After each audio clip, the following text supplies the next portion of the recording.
ఏ ఎన్నిక జరగకుండానే నామినేషన్ వేసిన హరీష్ రావు గారు ఎట్లా పిఎస్ నుంచి బయటకు పోయిండు, నామినేషన్ వేసిండో లేదో తెలియని గాంధీ గారు పిఐసి లోపలికి ఎట్లా వచ్చిండు. అసలు ఇది హరీష్ రావు గారిని ఎందుకు బయటకు పంపించినారు, ఆయన నామినేషన్ ఏమైంది, ఇంత అన్యాయంగా ఇంత బుల్డోజింగ్గా హరీష్ రావు గారు ఉంటే మీకు ఏంది భయం, పిఏసీలో హరీష్ రావు గారు ఉంటే మీకేంటి భయం,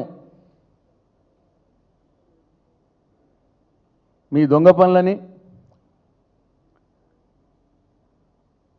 మేము చేసేది ఏం చేస్తాం, మీరేమన్నా పనులల్లో ఖర్చు పెట్టిన దాంట్లో తప్పప్పులు ఉంటే దాన్ని ఎత్తి చూపి సలహాలు సూచనలు ఇస్తూ అసెంబ్లీకి నివేదిక ఇస్తాం. తద్వారా ప్రజాధనం దుర్వినియోగం కాకుండా ఉంటుంది.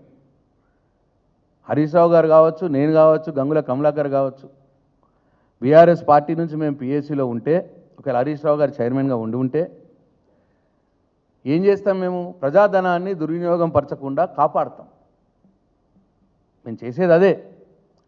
దానికి మీకు ఉలికెందుకు, ఎందుకు హరీష్ రావు గారిని అవుట్, ఎందుకు గాంధీ గారిని ఇన్ను, దీనికి సమాధానం చెప్పాలి.